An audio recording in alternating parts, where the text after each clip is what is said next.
সুপ্রিয় অষ্টম শ্রেণীর শিক্ষার্থীরা, আশা করছি তোমরা সবাই ভালো আছো। আজকের ভিডিওতে আমি তোমাদের বিষয় হিন্দু ধর্ম নৈতিক শিক্ষার অধ্যায় 2 প্রথম পরিচ্ছেদ যোগাসনের তোমাদের যে এমসিকিউ সাজেশন আমি আজকে দিচ্ছি তা আলোচনা করছি। তোমরা ইতিমধ্যে দেখতে পাচ্ছ আমি এখানে তোমাদের দিয়েছি বহু নির্বাচনী প্রশ্ন। 1 নাম্বার দিয়েছি যম অর্থ সংযম। তোমরা এগুলো দেখে নাও, তোমাদের এগুলো পরীক্ষায় ক খ গ গ অপশন দিয়ে লেখা থাকবে। আমি তোমাদের শুধু উত্তরগুলো লিখে দিচ্ছি। আশা করছি তোমরা এই পিডিএফ থেকে অনেক কিছু শিখতে পারবে। আর তোমাদের যদি এই পিডিএফটা প্রয়োজন হয় তাহলে অবশ্যই আমাকে কমেন্ট করো, নিচে এই নাম্বারে আমাকে হোয়াটসঅ্যাপে মেসেজ দাও, আমি তোমাদের এই পিডিএফটি সবাইকে দিয়ে দিব।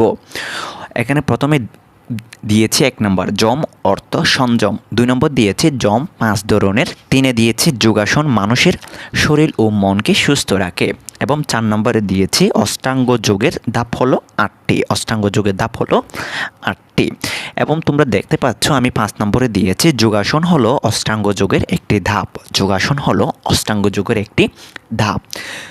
6 নম্বর দিয়েছি মহর্ষি পতঞ্জলি 5টি নিয়ম উল্লেখ করেছেন। কয়টি নিয়ম? 5টি। কে উল্লেখ করেছেন? মহর্ষি পতঞ্জলি।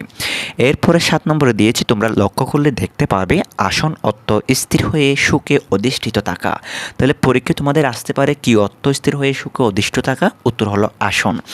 এরপরে আমি 8 নম্বর দিয়েছি, তোমরা লক্ষ্য করলে দেখতে পারবে দেহ মনকে সুস্থ ও স্থির রাখার উদ্দেশ্যে যে বিভিন্ন দেহভঙ্গি তাই হলো আসন। তাহলে আসন কি? এটা সংক্ষিপ্ত প্রশ্ন আসতে পারে। এবং 9 নম্বরে দিয়েছি প্রাণায়াম অর্থ প্রাণের আয়াম। প্রাণায়াম অর্থ হলো প্রাণের আয়াম। 10 নম্বরে দিয়েছি প্রাণ হলো শ্বাসরূপে গৃহীত বায়ু আর আয়াম হলো বিস্তার। তাহলে তোমরা এখানে দেখতে পাচ্ছ প্রাণ মানে হচ্ছে শ্বাসরূপে গৃহীত বায়ু আর আয়াম মানে হলো বিস্তার। এক কথায় প্রাণায়াম বলতে বোঝায় শ্বাস প্রশ্বাসের বিস্তার। 12 নম্বর দিয়েছি প্রত্যাহার অর্থ ফিরিয়ে নেওয়া। প্রত্যাহার অর্থ কি? ফিরিয়ে নেওয়া। এরপরে 13 নম্বর দিয়েছি, তোমরা লক্ষ্য করলে দেখতে পাবে প্রত্যাহার বা ইন্দ্রিয় প্রত্যাহার হলো অষ্টাঙ্গ যোগের 5ম উপাদান।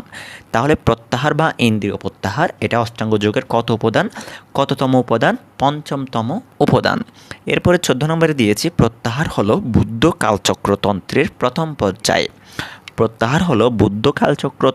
প্রথম পর্যায়ে।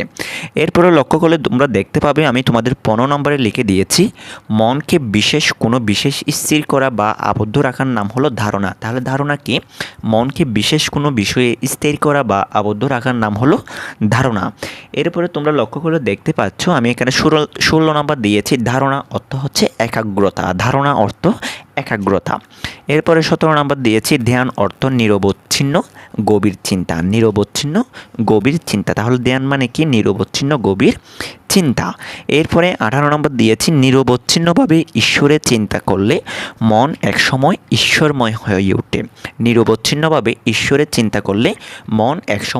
ঈশ্বরময় হয়ে ওঠে।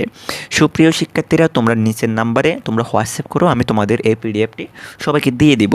এরপরে তোমরা 19 নম্বরে দেখতে পাচ্ছ সমাধি অর্থ সম্পূর্ণরূপে ঈশ্বরের চিত্ত তথা হৃদয় সমর্পণ। 20 সমাধি হচ্ছে 2 প্রকার, এক হচ্ছে সবিকল্প সমাধি, 2 হচ্ছে নির্বিকল্প সমাধি। এরপর 21 নম্বরে দিয়েছে অষ্টাঙ্গ যোগের একটি ধাপ হলো আসন বা যোগাসন। তাহলে এই আসন অথবা যোগাসন এটা হলো অষ্টাঙ্গ যোগের একটি ধাপ। এরপরে দিয়েছি 22 নম্বরে যোগ শব্দের অর্থ সংযোগ। এরপরে 23 নম্বরে দিয়েছি, তোমরা লক্ষ্য করে দেখতে পাবে আসন শব্দের অর্থ উপবেশন করা। 24 নম্বরে দিয়েছি যোগাসন মূলত 2 প্রকার। যোগাসন কয় প্রকার? 2 প্রকার। 1 নম্বর হচ্ছে ধ্যানাসন, 2 হচ্ছে শাস্তাসন। তো ধ্যানাসনের সংখ্যা মোট কয়টি? 28টি। এগুলো খুবই গুরুত্বপূর্ণ এমসিকিউ, এগুলো অবশ্যই তোমরা দেখে নেবে বাসার মধ্যে এবং তোমরা বসে বসে নোট করে নিবে। আর যাদের এই পিডিএফটি দরকার তোমরা আমার নিচে দেওয়া নাম্বারে হোয়াটসঅ্যাপ করলে আমি অবশ্যই তোমাদের পিডিএফটি দিয়ে দিব। ধ্যানাসনের সংখ্যা হচ্ছে 28টি এবং শাস্তাসনের সংখ্যা হচ্ছে 56টি।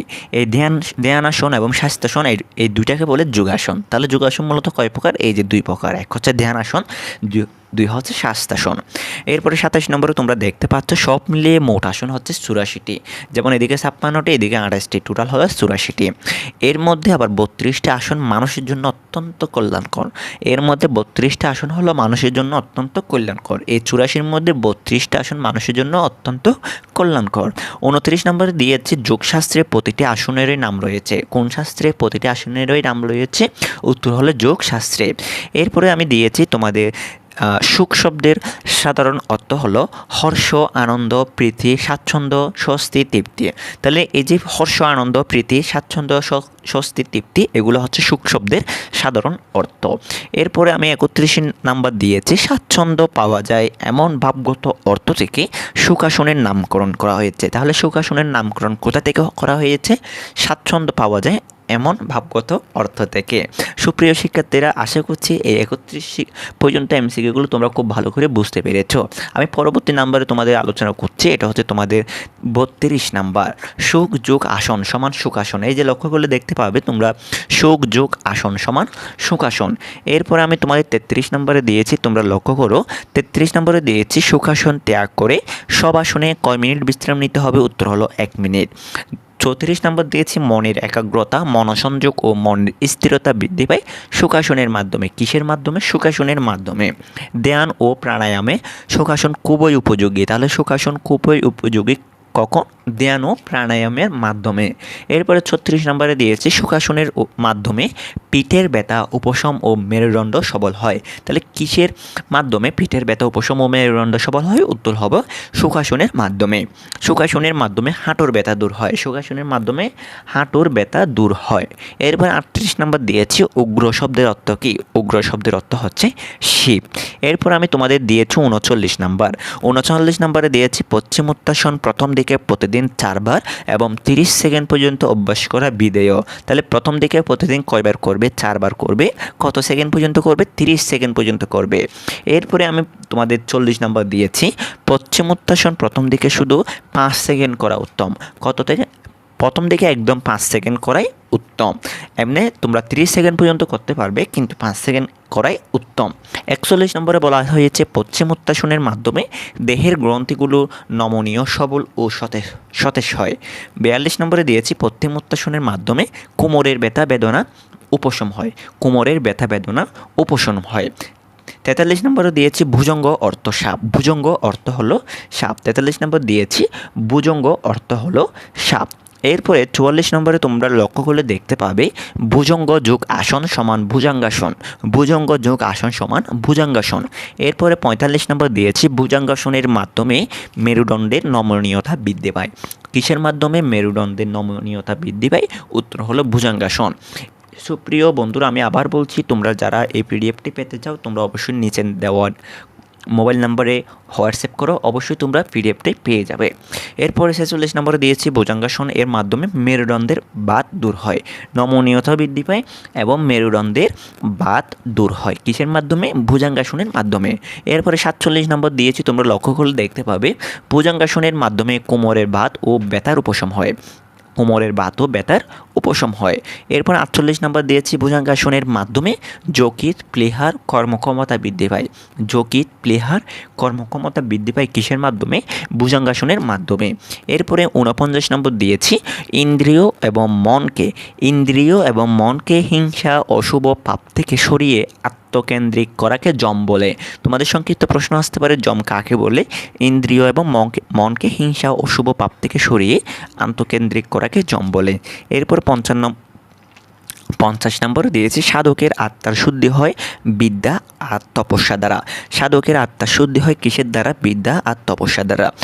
51 নম্বরে দিয়েছি স্থির হয়ে সুখে অধিষ্ঠিত থাকাকে আসন বলে। তাহলে আসন কাকে বলে? স্থির হয়ে সুখে অধিষ্ঠিত থাকাকে আসন বলে। এরপরে 52 নম্বরে দিয়েছি যোগ সাধনার সর্বোচ্চ স্তর সমাধি লাভ। যোগ সাধনার সর্বোচ্চ স্তর হলো সমাধি লাভ। এরপরে 53 নম্বর দিয়েছি আমাদের শরীর ও মনকে সুস্থ রাখতে যোগাসনের গুরুত্ব অপরিসীম। আমাদের শরীর ও মনকে সুস্থ রাখতে কিসের গুরুত্ব অপরিসীম? উত্তর হলো যোগাসনের। এরপরে 54 নম্বর দিয়েছি পশ্চিমোত্তাসনের মাথা হাঁটু স্পর্শ করলে মাথা দুটি হাতের মাঝখানে থাকবে। মাথা দুটি হাতের মাঝখানে থাকবে। এরপরে 55 নম্বর দিয়েছি পশ্চিমোত্তাসন অনুশীলনে বহুমূত্র রোগ নিরাময় হয়। তাহলে পশ্চিমোত্তাসন অনুশীলন করলে তোমার বহুমূত্র রোগ নিরাময় হবে।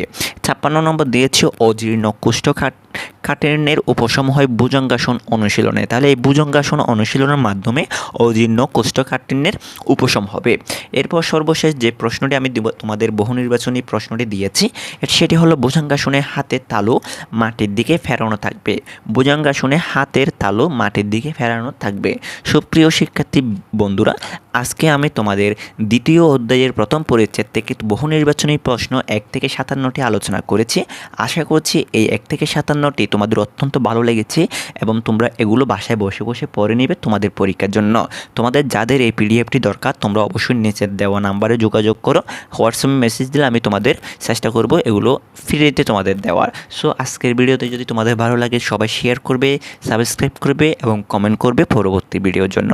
সবাই ভালো থাকবে, সুস্থ থাকবে। সবাইকে অসংখ্য অসংখ্য ধন্যবাদ জানিয়ে আজকের ক্লাসটি এখানে শেষ করছি। সবাইকে টাটা।